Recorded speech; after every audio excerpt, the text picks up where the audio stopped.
제가 복음을 함께 나누면서 하나님의 마음이 참 가장 중요하다고 했는데, 이 하나님의 마음을 좀 전하기 위해서 오늘 여러 가지 십자가 복음의 특징을 살펴볼 건데, 영상 하나를 보고 나면 하나님 마음이 저런 것이었구나. 한 3분 정도 되는 영상인데, 제가 일전에 몇 번 설교 때 얘기했던 것 같아요. 레나 마리아라는 자매, 저희 나라에도 왔었던, 두 팔이 없고 한 팔이 짧은 상태로 태어나서 저희 나라에도 와서 열린 음악회도 나오고 이렇게 여러 가지 프로그램도 나왔는데요. 영상 한번 준비해 주시고, 영상에는 안 나왔지만 다른 영상에는 뜨개질하는 장면이 나오는데요. 저 발로 그 바늘에다 실을 끼우는데 정말 놀랐습니다. 지금 세계적인 가스펠 가수뿐만 아니라 올림픽 금메달을 장애인 올림픽에서 4개나 획득을 했습니다. 스웨덴이라는 나라 여러분 아시잖아요. 요람에서 무덤까지라는 말이 있을 정도로 복지가 너무 잘 돼 있었습니다. 그래서 레나 마리아를 임신하고 병원에서 중증 장애인으로 태어납니다. 그래서 그냥 정부에게 맡기시면 부모님들은 크게 양육하는데 걱정하시지 마시고, 정부에 맡기면 요람에서 무덤까지 장례를 치를 때까지 그냥 편안하게 살다가 돌아갈 수 있도록 정부가 모든 책임을 지겠습니다라고 했는데, 이때 부모님들이 고심 끝에 이런 결정을 하셨어요. 두 분 다 직업이 있으셨던 분들이세요. 그런데 이제 그 사회복지사가 이렇게 얘기하는 거죠. 잘 생각하셔야 됩니다. 레나 마리아를 키우겠다고 결정하는 순간 두 분 중에 한 분은 직업을 내려놔야 됩니다. 그리고 전적으로 이 아이에게만 매달려야 됩니다. 라는 그런 이야기를 했습니다. 그런데 이 부모님이 어떻게 결정을 하셨냐면 이렇게 결정하셨어요. 이 아이에게는 우리가 필요합니다. 이 아이 우리가 키울 겁니다. 라고 결정을 하셨고, 아까 영상에서 봤던 것처럼 부모님에게 과분한 사랑을 받았고 또 많은 사람들에게 사랑을 받을 수 있을 정도로 정상학교에 보냈습니다. 이 아이를. 그리고 똑같이 남동생과 똑같이 대했다고 그랬잖아요. 그러니까 어머니가 아주 혹독하리만큼 키웠어요.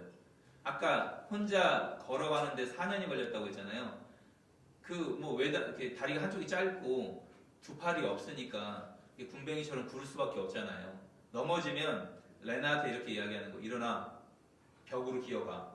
벽으로 기어가서 머리부터 대고 이렇게 혼자 이렇게 일어설 수 있도록, 혼자 걸을 수 있도록 가르쳐서 4년 동안. 얼마나 피눈물이 났겠습니까? 엄마 가슴 속에서는요. 그런데 이 아이에겐 우리가 필요하다 이렇게 이야기했던 것처럼, 하나님이 어쩌면 이 복음의 가장 중요한 하나님의 마음이 어떤가, 하나님 아버지의 마음이, 이 남자와 여자를 창조하신 하나님 아버지의 마음이 이 인간에게는 내가 필요하다, 내가 이 인간들을 반드시 구원해낼 거야, 이 하나님의 의지와 결정이 있었기 때문에 우리에게 복음이 효력이 있게 된 것입니다. 만약에 하나님이 난 싫어, 난 인간들 싫어 라고 마음을 먹는 순간 우리에게는 어떤 구원의 소망도 없어지는 것입니다. 레나에게 부모님의 그 결정, 부모님의 의지가 가장 중요했던 것처럼, 그러면 저 어린 레나가, 태중에 있었던 아이가 저 좀 살려주세요, 저 키워주세요, 저 구원해주세요 요구할 수가 없습니다. 마찬가지로 어쩌면 영적으로 중증 장애인으로 태어난 우리가 하나님 저희 구원해주세요라고 요청하기도 전에 하나님 마음 안에는 이미 창세전부터 내가 사랑하는 자들을 반드시 구원해낼 거야, 이 하나님의 의지와 결정이 있으셨습니다. 할렐루야. 나에겐 네가 필요하다, 너에겐 내가 필요한 것뿐만 아니라 나에겐 사랑하는 딸아, 사랑하는 아들아, 나에겐 네가 필요하다, 이렇게 하나님이 말씀하셨습니다.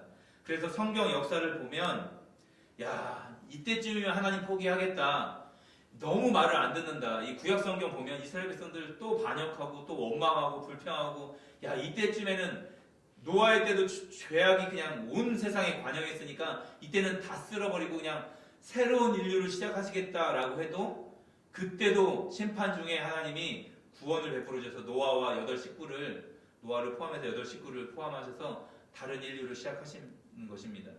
여러분, 만약에 하나님이 포기한다 그러면 모든 것이 끝이 납니다. 하나님 마음 안에 달린 일입니다. 모든 인류의 역사가 비참하게 마치려고 할 때 하나님께서 일방적으로 내가 아들을 내어주면서까지 내가 너희를 반드시 구원해낼 거야, 그리고 새로운 역사를 시작하십니다. 그러니까 주님을 떠나고 아무리 반역해도 하나님의 이 사랑이 끝까지 그를 추적하시는 거예요. 아담 때도 마찬가지고, 범죄한 아담이 이따 이후에 살펴보겠지만 범죄한 아담이 회개하기도 전에 용서해달라고 요구하기 전에 하나님이 먼저 찾아오셔서 복음을 선포하십니다. 노아의 때도 마찬가지입니다. 노아를 통해서 구원을 베푸십니다. 그리고 그 갈대아 우르에서 아브람 한 사람을 뽑아내시고 그렇게 말 안 듣는 이스라엘 백성을 만드셨는데 끊임없이 반역하고 하나님을 떠나는데 그때도 어떠한 위기 속에서도 하나님의 사랑이 변하지 않습니다. 레나를 향한 부모님의 사랑이 컸던 것처럼 이 아이를 정상적으로 키우고 싶은 마음에 온갖 희생을 다 하셨습니다. 직업을 포기해야만 했고 수많은 사람들의 어쩌면 손가락질 멸시를 받았을 수도 있겠습니다. 레나가 정말 건강하게 자랐어요. 그래서 하루는 학교에서 짝다리라고 외다리라고 친구들이 놀리는 거예요. 그러면 보통 아이들 같으면 우울해지거나 아이 짝다리 아이 막 우리나라로 하면 외다리 막 왕따를 시키고 놀리고 하는데 복도에서 그렇게 마주치면 그 놀리는 아이한테 레나가 바로 대답을 했대요. 어이 양다리 막 이럴 정도로 그래 나 짝다리다 너 양다리다 왜? 이럴 정도로 그냥 아주 부모님이 정상적으로 아주 사랑을 받으며 자라게 하셨습니다. 여러분 하나님의 사랑이 있기 때문에 지금 우리가 이 자리에 서 있을 수 있습니다. 우리 말씀 골로새서 1장 13절 말씀 신약 325페이지인데요.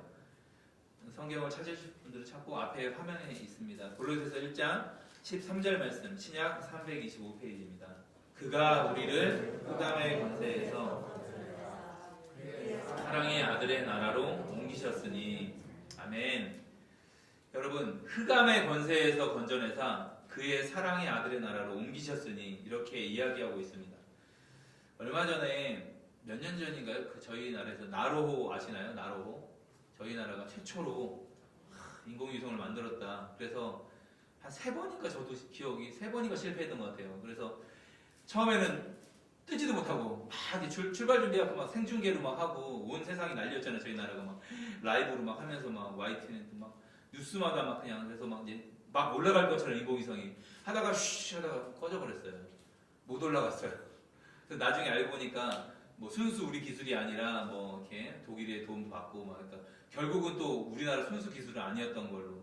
두 번째 이제 발사를 했습니다. 쉬 발사하다가 그 정확한 궤도에 딱 안착을 해야 되는데 어디로 나가버렸어요. 그리고 지금 어디 우주 떠돌고 다니고 있을 거예요. 그러니까 인공위성을 발사해서 사실은 뭐 큰 로켓이 올라가지만 그게 다 분리되고 나서 그 안착되는 인공위성은 크지 않잖아요. 근데 추진을 받으려고 그렇게 딱 올라가는데 그 정확한 궤도에 안착하는 거 쉽습니까? 어렵습니까? 이게 최첨단 과학기술이 다 동원을 돼도 그 개폐 장치가 0.0 몇 초만 잘못 그 타이밍을 못 열어도 여기선 0.1초지만 저기 대기권에서는 또 엄청난 시간에 이 격차가 발생되기 때문에 굉장히 어려운 일이라고 합니다.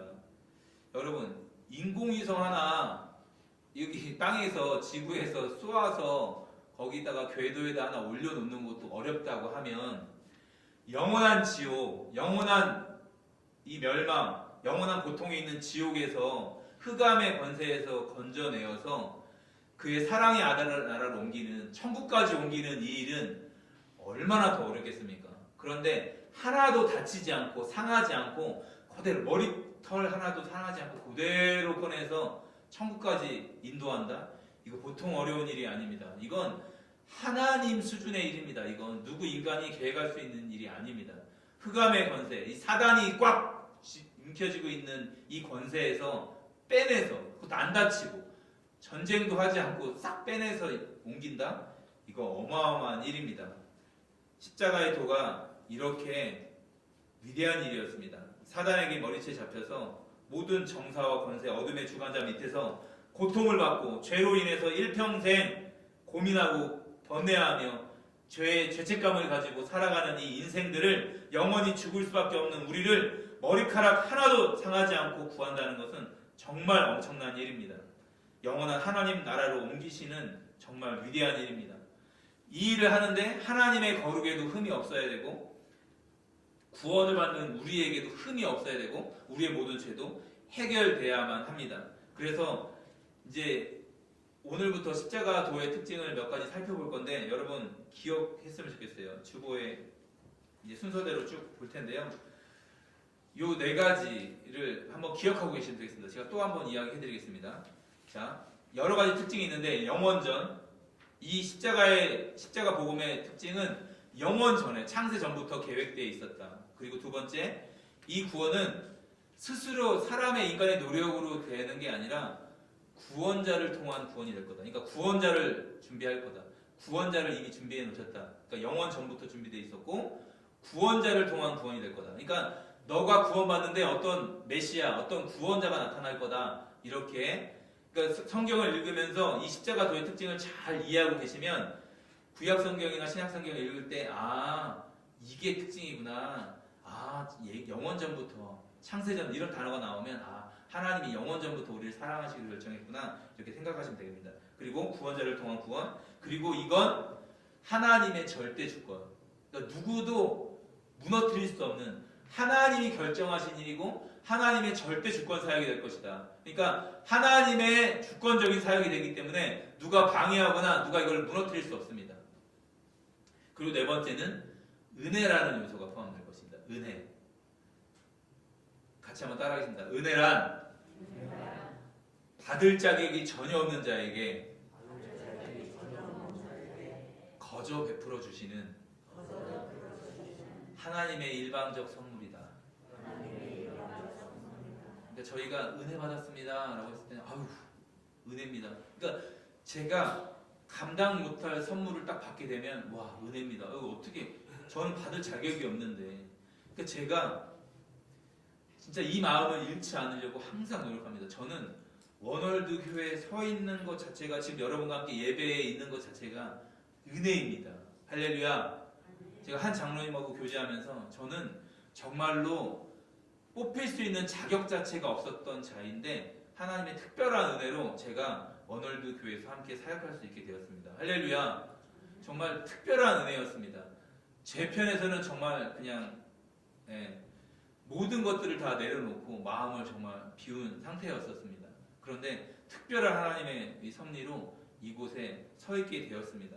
여러분, 영원전에 이게 준비되어 있었고, 그리고 구원자를 통한 구원이 될 것이고, 이건 누구도 방해 못하는 하나님의 절대 주권 사역이 될 것이고, 그리고 이건 은혜라는 요소가 포함될 것입니다. 그리고 마지막 다섯 번째, 이건 오직 믿음으로만 받을 수 있습니다. 이건 우리의 어떤 노력이 아니라 믿음으로 받아야 되는 것입니다.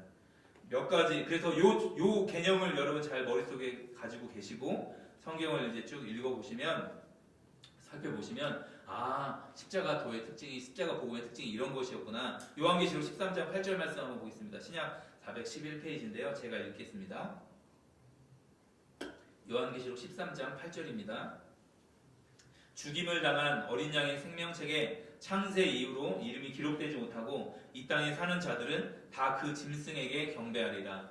앞에 화면에 보시면 죽임을 당한 어린 양의 생명책에, 그 다음에 창세 이후로, 어디 이후로 말하고 있습니까? 창세 이후로, 세상이 시작된 이후로 이름이 기록되지 못하고 이 땅에 사는 자들은 다 그 짐승에게 경배하리라. 이렇게 이야기하고 있습니다. 죽임을 당한 어린 양의 생명책이 세상이 만들기도 전에 있었다는 것입니다. 죽임을 당한 어린 양의 생명책에 창세 이후로 기록되지 못한 자들은, 그러니까 하나님 편에서 누가 이 구원을 받는 자인지 하나님 알고 계세요.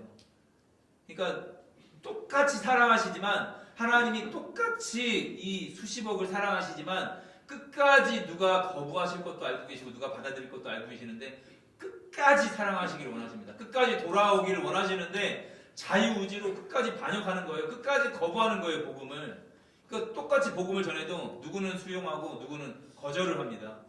이건 그 사람의 선택인 거예요. 그 사람의 자유의지인 거예요. 하나님이 강제로 억지로 끌고 가지 않으십니다. 마음을 돌이키게 하시고 우리를 다시 기회를 주시고 다시 회개할 기회를 주시고 하시는 것입니다. 여러분, 하나님의 완전한 사랑 안에서 죽임을 당한 어린 양이 이미 세상을 만들기 전에 준비되어 있었다는 것입니다. 이것이 일방적인 은혜이며 하나님의 뜻입니다. 이거 하나님의 절대 주권이에요. 이걸 누구도 그렇게 하지 마세요. 왜 죽임을 당한 어린 양을 준비하세요? 그렇게 하지 마세요라고 누가 요구할 수 없습니다. 하나님이 그렇게 하나님 뜻으로 결정을 하셨습니다. 에베소서 1장 4절 5절 말씀입니다. 신약 311페이지입니다. 곧 창세전에 그리스도 안에서 우리를 택하사 우리로 사랑 안에서 그 앞에 거룩하고 흠이 없게 하시려고 그 기쁘신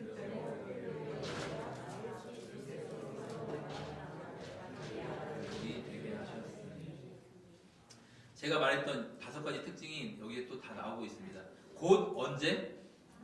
창세전에 누구 안에서?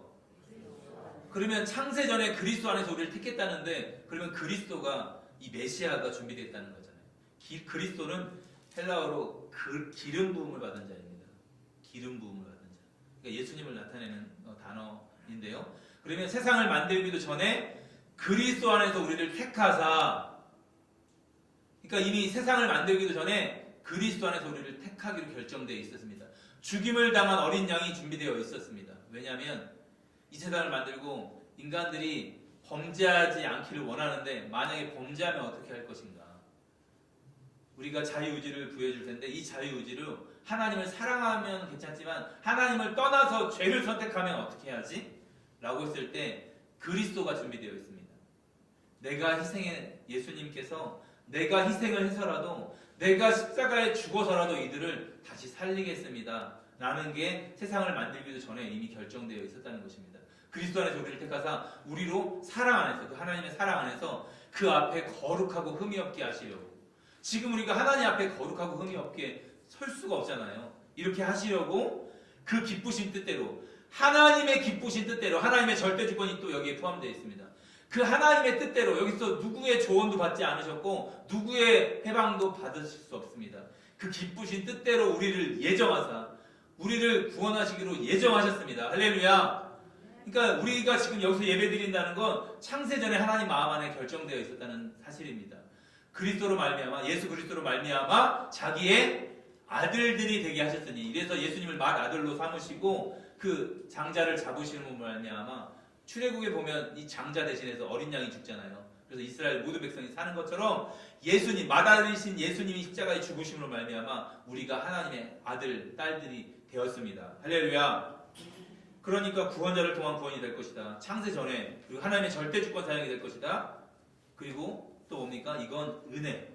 그리고 이건 오직 믿음으로만 받을 수 있다. 여러분 계속 기억해 주시고, 디모데후서 1장 9절 말씀 다 같이 우리 신약 344페이지입니다. 앞에 화면에도 있습니다. 다 같이 한 목소리로 한번 읽어보겠습니다. 시작. 하나님이 우리를 구원하사 우리의 행위대로 하심이 아니요 오직 자기의 뜻과 영원전부터 그리스도 예수 안에서 우리에게 주신 은혜대로 하심이라. 아멘. 여기에 다 나오잖아요. 하나님이 우리를 구원하사 거룩하신 소명으로 부르심은 우리의 행위대로 하심이 아니요 우리의 행위가 포함되지 않습니다. 오직 누구의 뜻과 하나님의 뜻, 자기의 뜻, 하나님의 뜻이 들어가죠. 절대 주권 사용이 될 것이다. 그리고 언제부터? 영원전부터. 아까는 에베소서 1장 4절에서는 창세전이라는 단어, 여기는 영원전이라는 단어를 쓰고 있습니다. 똑같이 영원전부터 누구 안에서? 그리스도 예수 안에서 우리에게 주신 뭐대로? 은혜대로. 받을 자격이 없는 우리에게 은혜를 베풀어 주시는 거예요. 할렐루야. 그러니까 이건 오직 믿음으로만 누릴 수 있는 것입니다. 이건 우리가 믿음으로 받아들여야만 효력이 발생하는 것입니다.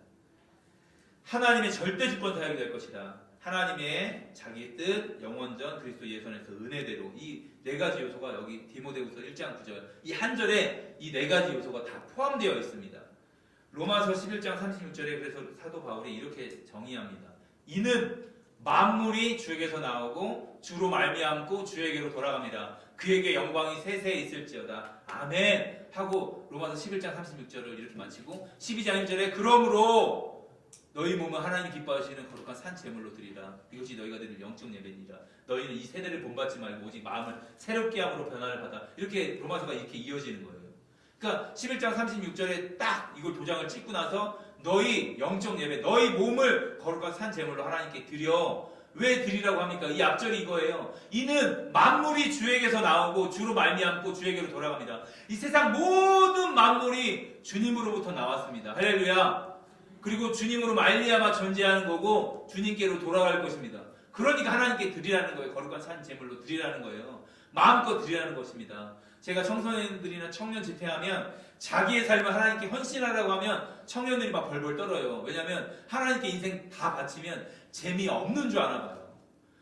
나는 이제 더 이상 죄도 못 짓고 누구 미워하지도 못하고 막 이렇게 하나님께 다 드리면 다시는 누구를 미워하지 않고 막 거룩하게 살아야 될 것 같고 늘 말씀과 기도로 막 살아야 될 것 같고 막 하나님께 드리면 선교사 해야 될 것 같고 막 목회자 해야 될 것 같고 막 그런데 그렇게 목회자가 되라 선교사가 되라 그런 의미가 아니라 하나님께 드리면 하나님의 자녀가 되는 거잖아요. 하나님의 아들, 딸. 그러면 이런 저는 삼성의 후계자보다 전 하나님의 후계자가 더 좋습니다. 할렐루야. 그러니까 마음껏 이 세상을 다 이 온 우주를 지배할 수 있는 이 상속자인데 뭐 그 기업 하나 이 땅에서 뭐 전 세계에서 뭐 10위 안에 드는 그 기업이 뭐 대단하긴 하죠. 예, 어마어마하긴 하죠. 삼성이라는 그룹이. 그런데 하나님이 어떤 분인지를 진짜 경험하고 나면 이건 대기업이 그 핸드폰 좋게 만들어서 주어도 삼성으로 바꿨던데 그 삼성 막 200만 원짜리 핸드폰 막 이렇게 만들어서 엄청난 사람들에게 혜택을 주고 도움을 주는 거 그걸로 막 많은 것들도 할 수 있고 정보도 검색하고 신문도 보고 할 수 있는 거 이게 막 펼쳐지는 거 막 양성구 집사님도 쓰시고 조영재도 펼쳐지는 걸로 바꿨고 막 그런데 삼성이 하는 일도 많은 사람들에게 혜택을 주고 그 문화 혜택을 주는 것도 대단하지만 하나님의 후계자가 되면 하나님의 상속자가 되면 영원히 지옥 가야 될 운명들 저 한 나라에 수십억이 수억 명들이 예수님을 몰라 지옥으로 가는 백성들에게 하나님의 자녀된 신분으로 가서 예수 믿고 구원받으세요. 하나님 당신을 사랑하십니다라는 이 이야기, 이 단순한 복음을 듣고 이 사람이 변화되어 천국 시민이 된다고 하면 이건 돈으로 따질 수가 있겠습니까? 이건 수십조, 수백조를 버는 기업하고 이건 하나님 편에서 가치를 따지면 이거는 무의미한 거예요. 삼성이나 뭐 애플이나 이런 대기업의 대단한 그 경제 능력은 하나님 편에서는 무가치한 거예요. 아무 가치가 없는 것입니다. 그런데 한 영혼을 돌이켜 하나님의 자녀로 회복시키는 일에 여러분들이 기도하셨다? 선교사님은 후원하셨다? 그리고 직접 복음을 전했다 단기 선교 가서 이건 하나님 편에선 무한한 가치가 있는 것입니다. 잘했다. 착하고 충성된 종아. 이렇게 이야기하시는 거예요. 저는 한 게 별로 없는데요. 너 기도했잖아. 네가 선교사님 후원했잖아. 네가 단기 선교 가서 그들에게 예수님 전했잖아. 이건 하나님 편에선 너무 큰 가치가 되는 것입니다. 할렐루야. 여러분 그러니까 얼마나 이게 놀라운 일입니까? 여러분 이렇게 우리 함께 신앙생활 한다는 게 또 얼마나 위대한 일입니까? 그래서 세상이 창조됐을 때 어떠한 일이 일어났냐면 우리 창세기 3장 15절 말씀 보겠습니다. 다 같이 한번 성경책에 있는 분들은 창세기 첫 번째 책이잖아요. 구약 4페이지입니다. 창세기 3장 15절. 이걸 원시복음이라고 합니다. 최초의 복음이라고도 합니다. 창세기 3장 15절 다 같이 한 목소리로 앞에 또 성경책 없는 분들 앞에 화면을 보시면서 같이 한번 읽겠습니다. 시작. 내가 너로 여자와 원수가 되게 하고 내 후손도 여자의 후손과 원수가 되게 하리니 여자의 후손은 내 머리를 상하게 할 것이요.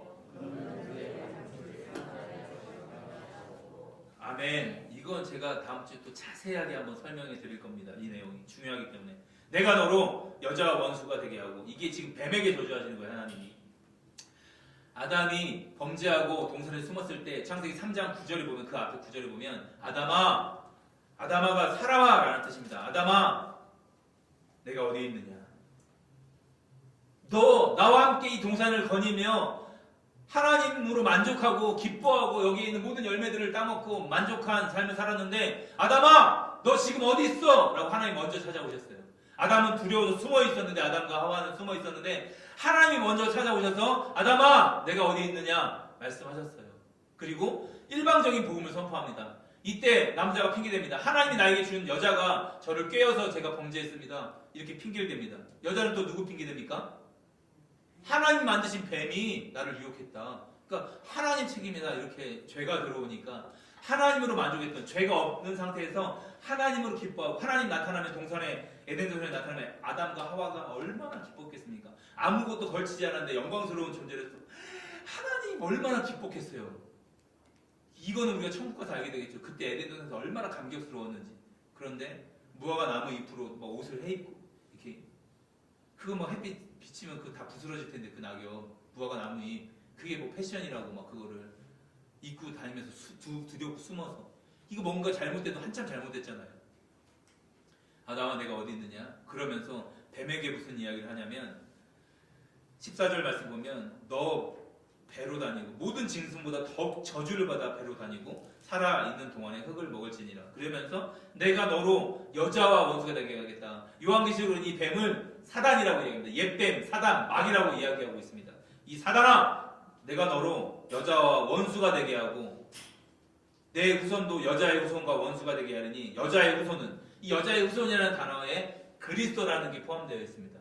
여자의 후손으로 오실 보통 우리가 남자의 후손이잖아요. 남자의 후손 우리가 보통 이야기할 때는 그런데 여자의 후손이라는 이 하나님이 비밀 코드 같은 이야기를 이 복음 안에 딱 담겨놓으면서 남자의 도움을 받지 않고 태어난 예수 그리스도 성령으로 잉태되어서 처녀인 마리아에게 태어났던 예수 그리스도를 나타내고 있습니다. 여자의 후손은 내 머리를 상하게 할 것이요 너는 그의 발꿈치를 상하게 할 것입니다. 그러니까 이 뱀이 이 사단이 예수님의 발꿈치를 딱 상하게 한다는 건 죽인다는 겁니다. 이 동맥을 딱 끊는다는 건 뱀이 공격한다는 건 죽인다는 거예요. 그런데 결과적으로는 다음에 제가 또 자세히 설명할 겁니다. 결과적으로는 사단의 머리가 상하게 될 것이다. 15절에. 그러니까 공격하는 건 뱀인데 죽는 건 뱀이 되는 거예요. 역설적 방법으로 구원할 거다. 예수님을 십자가에 잡아 죽였어요. 사단이. 그런데 우리가 구원을 얻게 됐어요. 공격은 사단이 예수님을 공격해서 그 모든 로마의 군대들과 유대인들을 막 선동해서 십자가에 못 박아라 해서 못 박는 순간 누가 실패했습니까? 사탄이 실패한 거예요. 사탄이 진 거예요. 예수님이 다 이루었다라는 이 가장 위대한 선포를 하시잖아요. 사단은 몰랐죠. 예수님 죽이면 끝나는 줄 알았는데 죽음이 자기의 실패가 됐습니다. 그리고 예수님 편에서는 죽음이 위대한 승리가 되었습니다. 할렐루야. 이게 창세전부터 영원전부터 하나님의 절대 주권 사역 누구도 눈치채지 못하고 누구도 방해할 수 없는 이 아들 예수 그리스도 십자가의 죽임으로 말미암아 우리의 죄가 해결되는 이 놀라운 복음의 신비를 담아 두셨습니다. 그리고 이건 믿음으로만 받아야 되고 여기에는 은혜라는 요소가 포함될 것입니다. 할렐루야. 하나님의 원형이었던 아담과 하와가 범죄 후에 하나님의 낯을 피했습니다. 수치와 죄책감으로 무화과 잎으로 자신을 가렸습니다. 완전한 하나님의 원형이 파괴되었습니다. 그리고 서로 변명하는 모습, 원망하는 모습이 드러났습니다. 그리고 우리가 성경을 보면서 전혀 회개했다는 근거가 없습니다. 회개하지 않았습니다. 그런데 하나님께서 일방적으로 찾아오셔서 내가 창세전부터 준비했던 그 구원자, 죽임을 당한 어린 양을 이제 준비할 거야. 내가 너로 여자의 후손과 원수가 되게 할 거야. 여자의 후손이 네 머리를 박살낼 거야 라고 하나님이 일방적인 이 복음을 선포해 주십니다. 이건 은혜이며 하나님의 뜻이며 하나님의 절대 주권 사역입니다. 아까 말했던 것처럼 은혜란 받을 자격이 전혀 없는 자에게 거저 베풀어 주시는 하나님의 일방적인 선물이다. 하나님이 일방적으로 이 복음을 선포해 주셨어요. 다시 한번 특징, 영원 전부터 이건 계획되어 있었고 구원자를 통한 구원이 될 것이다. 그리고 하나님의 절대 주권 사역이 될 것이다. 여기는 은혜라는 요소가 포함되고 이건 오직 믿음으로만 받을 수 있다. 여러분, 레나 마리아가 이 땅에서 지금 주님의 일을 마음껏 하고 있습니다. 간증하고 다니고 찬양 가수로 전 세계를 섬기고 있습니다. 이 일을 할 수 있었던 데는 부모님의 결정부터 시작됐습니다. 이 아이에게는 우리가 필요합니다. 이처럼 하나님께서 사랑하는 아들아, 사랑하는 딸아, 너에게는 내가 필요하다.